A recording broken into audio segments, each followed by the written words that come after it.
Hi all, வணக்கம் and welcome. இது நம்ம சேனல், நம்ம பேசுவோம்.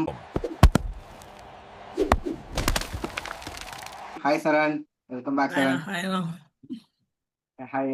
So Saran, India versus Afghanistan test series முடிஞ்சிருக்கு. சீரியஸ்ன்னு சொல்றதை விட ஒரே ஒரு டெஸ்ட் மேட்ச் தான், ஒன் ஆஃப் டெஸ்ட் வெற்றிகரமா இந்தியா பக்கம் முடிஞ்சிருச்சு. அது எல்லாருக்குமே தெரியும் நினைக்கிறேன். சீரியஸ் ஆரம்பிக்கும் போதே இந்தியா தான் வின் பண்ண போகுது அப்படின்னு. இந்த இந்த டெஸ்ட் மேட்ச்சுக்கு எனக்கு தெரிஞ்சு எதுக்கு மெயின் டீம் போனாங்கன்னு தெரியல. நான் வந்து இது ஆப்கானிஸ்தானை வந்து குறைச்சி சொல்லல. பட் இப்பதான் ஐபிஎல் முடிச்சிருக்காங்க. முடிச்ச உடனே சுப்மன் கில்லு அப்படியே அந்த ஒரு ஜிடி டீம்ல இருந்து ஒரு 6 பேரு, இவங்க டீம்ல இருந்து ஒரு 2 பேருன்ற மாதிரி அள்ளி போட்டு எடுத்துட்டு போன மாதிரி இருக்கு சரண். எப்படி பார்த்தேன் இந்த டெஸ்ட் மேட்ச்? இன்னிங்ஸ் விக்டரி இந்தியாவுக்கு. எஸ், ஒரு பெரிய விக்டரி தான் எப்படி பார்த்தாலுமே. ஸோ டெஸ்ட் மேட்ச் பத்தி ஒரு இனிஷியல் தாட்ஸ் என்ன சரண்? கண்டிப்பா. நான் வந்து மெயின் டீம் தான் நான் கொண்டு போவேன். ஏன்னா அவங்களுக்கு வந்து ஒரு இப்பதான் அந்த டச் வந்து இப்போ T20 ஆடிட்டு வராங்க. ஐபிஎல் மாதிரி ஒரு நல்ல லீக் ஆடிட்டு வராங்க. உடனே நாங்கள் எடுத்த உடனே ஒரு பெரிய டீம் கூட போயிட்டு மறுபடியும் அந்த ஸ்லோ இன்னிங்ஸ் வந்து கொண்டு வரணுன்றது கொஞ்சம் டஃப்பாக இருக்கும் நான் எதிர்பார்க்குறேன். இந்த மாதிரியான ஒரு ஆப்கானிஸ்தான் மாதிரி ஒரு டீம் கூட அவங்களுடைய ஸ்டாண்டர்ட்ஸை திரும்ப டெஸ்ட்டுக்கு அந்த மைண்ட் செட்டை டெஸ்ட் மைண்ட் செட்டுக்கு மாற்றிட்டு திரும்பவும் அந்த மாதிரியான ஒரு நல்ல டீம் கூட போய் பெர்ஃபார்ம் பண்ணலாம், கொஞ்சம் நல்லா இருக்குமோன்னு தோணுது. அதே மாதிரி குஜராத் கோட்டா வந்து நான் சொல்லியே ஆகணும். குஜராத் கோட்டா வந்து இப்போ மும்பை இந்தியன்ஸ் கோட்டா வந்து உள்ள இருந்து இப்போ அது வெளியே போய் இப்போ குஜராத் டைட்டன்ஸ் கோட்டா உள்ள வந்துருச்சு. ஓகேண்ணா, அது வருஷம் வருஷம் கேப்டன்சியோட இன்ஃப்ளூயன்ஸ்ல வர ஆரம்பிச்சிடுறாங்க. இப்போலாம் கொஞ்சம் ரொம்பவே கேப்டன்ஸோட இன்ஃப்ளூயன்ஸ் அதிகமாக இருக்குன்ற மாதிரி தெரியுது இந்தியா டீம்ல. அந்த வகையில் நல்லாவும் பெர்ஃபார்ம் பண்ணியிருக்காங்கண்ணா. ஆஹ் ஆப்கானிஸ்தான் குறைச்சி சொல்ல முடியாது. ஏன்னா அவங்க இப்போதான் டெஸ்ட் மேட்சஸ்ல நல்லா பெர்ஃபார்ம் பண்ணிட்டு வராங்க. இப்போதான் கொஞ்சம் கொஞ்சமா இம்ப்ரூவ் ஆயிட்டு இருக்காங்க. ஸோ அந்த வகையில தெரிஞ்ச விஷயம் தான், இந்தியா கண்டிப்பா வின் பண்ணிடுவாங்கன்னு சொல்லிட்டு. ஜெய்ஷ்வால் வந்து கொஞ்சம் அவசரப்பட்டவரோ அந்த இடத்துல அப்படின்னு தோணுச்சு. ஏன்னா அவர் நல்ல நல்ல டச்ல ஸ்டார்ட் பண்ணாரு கேமு. டெஸ்ட்ல வந்து நல்லா ஸ்டார்ட் பண்ணிட்டு ஆஹ் உடனே அவுட் ஆயிட்டா. அதுவும் கண்டிப்பா தெரியும் ஒரு இன்னிங்ஸ் தான் இந்தியா பேட்டிங் ஆட போறாங்க அப்படின்னு சொல்லிட்டு. அப்புறம் 2 நாள் சும்மா தான் உட்காந்தாகணும். பாவம், அந்த அந்த இடத்துல வந்து நான் ஜெய்ஷ்வால் ரொம்ப ஃபீல் பண்றேன். அடுத்து அப்படியே ஷிஷோல் ஓப்பனிங் எப்பயும் போல நின்று விடுறாரு. அவர் ஒரு செஞ்சுரி வந்துடுது. நான் என்ன பார்த்தேன்னா, சாய் சுதர்ஷன் வந்து திரும்பவும் அந்த கேம்குள்ள வந்திருக்காரு டெஸ்ட்டுக்குள்ள. ஏன்னா லாஸ்ட் டைமுமே வந்து வெஸ்ட் இண்டீஸ் அகேன்ஸ்டா கொஞ்சம் தடவினாரு, கொஞ்சம் நல்லா ஆடினாரு, கொஞ்சம் தடவினாரு, நல்லா ஆடினாரு. ஆக்சுவலி ஃபர்ஸ்ட் அப்பதான் வந்தாரு. ஆனா இந்த டைம்ல வந்து ஒரு நல்ல ஃபார்ம்லயே வந்திருந்தாரோ அப்படின்னு தோணுது. ஏன்னா நல்ல ஷாட்ஸ் இருந்துச்சு, லூஸ் பால்ஸ் கரெக்டா பிக் பண்ணாரு, நல்ல பாலை கரெக்டா லீவ் பண்ணாரு. அந்த மாதிரி ஒரு இது போயிட்டு இருந்துச்சு. ஒரு விஷயம் நான் வந்து நோட் பண்ணேன்னா, கேஎல் ராகுலுக்கு ஒரு ஆஸ்கார் அவார்டு எடுத்து கையில கொடுத்துடலாம். ஏன்னா அவ்வளோ அழகா எட்ஜ் படுது, கீப்பர் பிடிச்சிட்டாரு. அப்படியே எதுவுமே நடக்காத மாதிரி கேஷுவலா இருந்தாரு பாருங்க. அங்க நிக்கிறாரு கேஎல் ராகுல். நான்லாம் எதிர்பார்க்கவே இல்லை. நான் படலன்னு நினைச்சேன். பார்த்தா அடுத்த பால் போடுறாங்க, எட்ஜ் இருக்கு, எல்லாம் சிரிக்கிறாங்க கேஎல் ராகுல். பரவாயில்ல, அந்த விஷயம் அப்படியே தப்பிச்சு ஆடிட்டாரு. இப்பயும் போல ஃபிளாட் பிச்சுனா கில் இறங்கிடுவாரு செஞ்சுரி. பவுலிங்ல மானவ் சுந்தர் அருமையா போட்டாரு. பிளேயர் ஆஃப் த மேட்சும் வாங்கிட்டாரு. ஃபர்ஸ்ட் மேட்சே டெபியூட் பண்ணி பிளேயர் ஆஃப் த மேட்ச் வாங்குறதுன்றது ரொம்ப பெரிய விஷயம். சூப்பரா பெர்ஃபார்ம் பண்ணிட்டாருங்க. கண்டிப்பா சரணா, நீ சொன்ன மாதிரி எல்லாருமே வந்துட்டு இந்தா வரையா கேஎல் ராகுல் நீ ஒரு 100 வச்சுக்கோ, சாய் சுதர்ஷன் நீ ஒரு 80 வச்சுக்கோ, கில்லு நீ ஒரு 100 வச்சுக்கோன்ற மாதிரி எல்லாருமே கொடுத்துருக்காங்க. ஏன்னா தெரியும் ஃபர்ஸ்ட் பேட்டிங் எடுக்கும் போதே இந்த மாதிரிலாம் அடிக்க போறாங்க. அப்படியே லிட்டரலா ஆ. ஒன் சைடா போட்டு ஒரு 600 ரன் அடிச்சு திரும்ப ஃபாலோவன்லாம் இது பண்ணி அவங்களே ஒரு இன்னிங்ஸ்லேயே முடிச்சிடுவாங்க. நமக்கு தெரியும் அது மாதிரி தான் ஆடினாங்க சரண். அதுல வந்து சாய் சுதர்ஷன் தான் சரண், நீ சொன்ன எஸ் நல்லா விளையாடுனாரு, செம்மையா ஆடிட்டு தான் இருக்காரு. பட் நான் திரும்பவும் கேட்கிறேன், அந்த ஜிடில இருந்து நீ சொன்ன இவ்வளவு பேர் வந்தாங்கன்ட்டு, தேவதர் படிக்கல் இதே பொசிஷன்ல டொமஸ்டிக்லயுமே டன்ஸ் அண்ட் டன்ஸா ரன் அடிச்சுட்டு வந்திருக்காரு. அவர் ஆர்சிபிக்காகங்கிறதுனால மட்டும் சொல்லல. பட் எல்லா இதுலயுமே ரஞ்சி டிராஃபிலயும் செஞ்சுரி அடிச்சிருக்காரு நிறையா. விஜயாசாரி டிராஃபிலும் நிறைய செஞ்சுரி, இந்த மாதிரி நிறைய செஞ்சுரிஸ் அடிச்சுட்டு அவரும் வெயிட் பண்ணிட்டு இருக்காரு.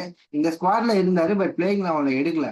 பட் அவர் மாதிரி பிளேயர்ஸ்லாம் எப்ப வந்து சான்ஸ் தருவாங்க, அவர் எப்ப வந்து கிராக் பண்ணுவாருன்னு எனக்கு இன்னுமே வந்து.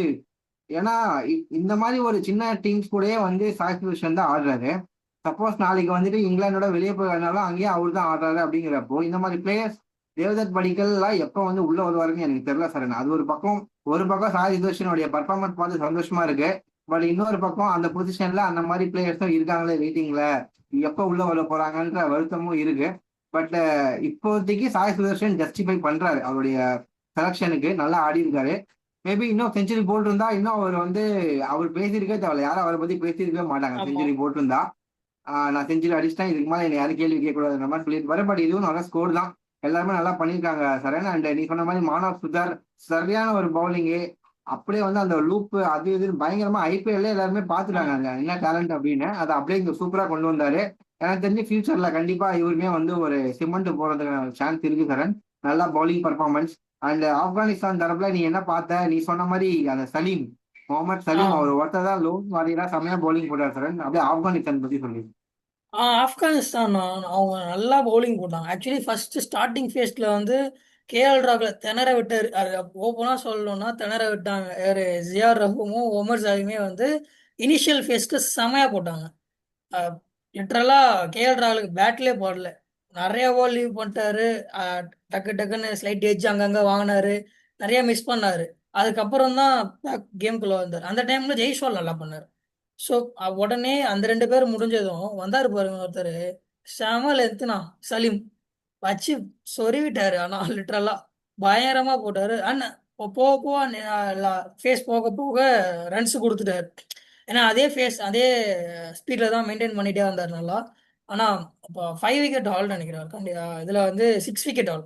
6 விக்கெட். இந்தியாவுக்கு அகைன்ஸ்டா ஒரு 6 விக்கெட் ஆல் எடுக்கிறதுலாம் வந்து பெரிய விஷயம். அதுவும் இந்த மாதிரி ஒரு டீம்ல இருந்து வந்துட்டு. ஆனா செம்மையா போட்டாருண்ணா. அதே மாதிரி அவங்க பேட்டிங் வந்து சொல்லணும்னு வைங்களேன். இவரு லைக் ஒரு பேர் என்ன, ரஹமத் ரஹ்மத் ஷாவா? ரஹ்மத் ஷா. நான் வந்து 60 ரன்ஸ் அகைட் ஆஃப் 135 பால்ஸ். அந்த 135 பால்ஸ் நான் எப்படி பாக்குறேன்னா அவங்க டீமோட பேக் போனா பாக்குறேன்.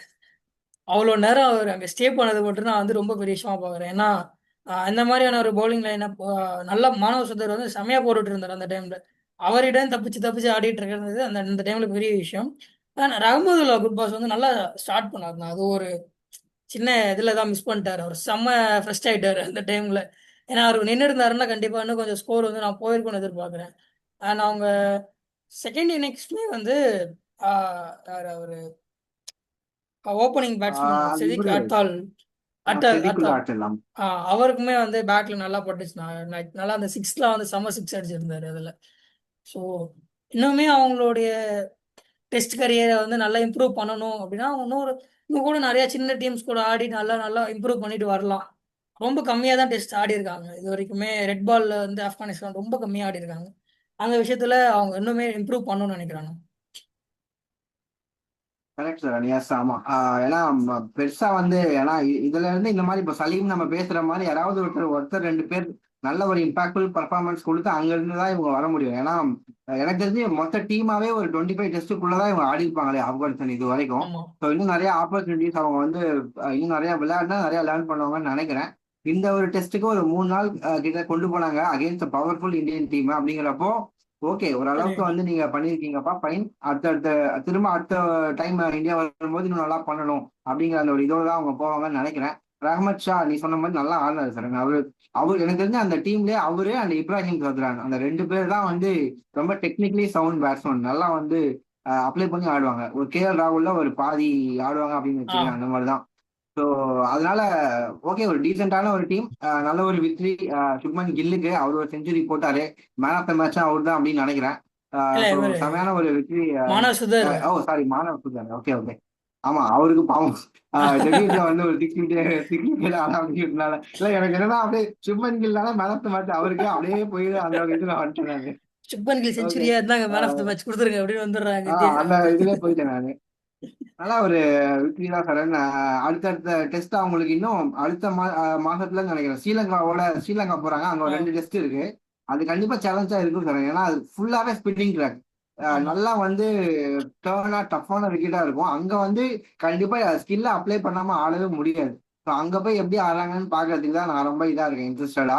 ஸோ இங்க இருந்து இந்த இந்தியன் டீம் அப்படியே அங்க போகும்னு நினைக்கிறேன். அந்த மானவ் சுதார் கண்டிப்பா எடுத்துட்டு போவாங்க. அவர் அங்க கண்டிப்பா. போய் எப்படி பண்றாரு அப்படின்னு பாக்கலாம். ஜடேஜா சரண் அதான் கேட்கணும்னு நினைச்சேன். ஜடேஜாவோட ஃபியூச்சர் என்ன? அவரு டெஸ்ட்ல இருக்காரு, ரிட்டையர் ஆகல. இல்ல நான் டக்குன்னு மறந்துடுறேன் சம்டைம்ஸ். நக்கல்யா அவனுக்கு. இருக்காருல்ல? ஏன்னா அவர் தான் இப்போ ஆல்ரவுண்டர்ஸ்ல நம்பர் 1ல தானே இருந்திருக்காரு இன்னும். இருந்தாருன்னு நினைக்கிறேன். இப்பவும் அந்த டாப் 5 தான் அவர் எப்பவுமே இருப்பாரு, அது வந்து ஷுவர். என்னன்னா அது அதான் அவருடைய ஃபியூச்சர் என்ன ஆக போகுது. அதுதான் நான் கொஞ்சம் கொஞ்சமா ஸ்ட்ரைட்டா அப்படியே டீமை விட்டு வெளியே தள்ளுறாங்க அப்படின்றத நாமளா புரிஞ்சுக்கணும்னு நினைக்கிறேன். ஏன்னா யங்ஸ்டர்ஸ் உள்ள வர வர சீனியர் பிளேயர்ஸை வந்து கண்டிப்பா வெளியே அமைச்சறது தான் போறாங்க. இப்போ வந்து சைலண்டா வெளியே அமைச்சிட்டாங்களோ இந்த கேம்ல அப்படின்னு தான் வந்து பாக்குறேன். ஏன்னா எப்பயுமே வந்து ஜடேஜா டீம்ல இல்லையா, அஸ்வின் டீம்ல இல்லையா அப்படின்னு பேசுறவங்க இந்த டைம் யாருமே பேசவே இல்லை. சிஎஸ்கே ஃபேன்ஸுமே கேட்கல. ஏன்னா சிஎஸ்கேல இருந்து அவர் போயிட்டாரு அப்படின்றதாலயே அது என்னன்னு தெரியல. அந்த அளவுக்கு ஒரு பேச்சு பொருளாவே இது வரல. அது என்னன்ட்டு யோசிக்கணும்னா பார்ப்போம். கண்டிப்பா மானவ் சுந்தர் வந்து வந்துருவாரு அப்படின்னு நினைக்கிறேன். அடுத்து அவர் தான். மேபி அடுத்த சீரியஸ் பார்க்கலாம். ஜடேஜா திரும்ப உள்ள வந்தா யார் மேல கை வைப்பாங்கன்னு தெரியல. வாஷி ஆமா. கண்டிப்பா வேணும். மானவ் தான் நல்லா பண்ணியிருக்காரு. குல்தீப்பும் செமையா போடுவாரு. ஸோ பார்க்கலாம் அவரை வந்து உள்ள வருவாரா இல்ல யார் வெளில போவாங்க அந்த மாதிரி சரண். இன்னொரு 1 மந்த் இருக்கு அடுத்த ஒரு டெஸ்ட் மேட்ச்சுக்கு அப்படிங்கிறப்ப நடுவில் ஒரு டூர் போயிட்டு தான் வருவாங்க. இங்கிலாந்துலாம் போயிட்டு வந்ததுக்கு அப்புறம் தான் அந்த டூரு. ஸோ எப்படி பண்றாங்கன்னு பார்க்கலாம் சரண். ஃபைன். ஸோ எஸ், அடுத்த வீடியோல பார்க்கலாம் சரண். அடுத்து இந்தியா vs ஆப்கானிஸ்தான் 1 டே மேட்சை கவர் பண்ணுவோம். Thanks Saran. Thanks for join. Super super. Thank you.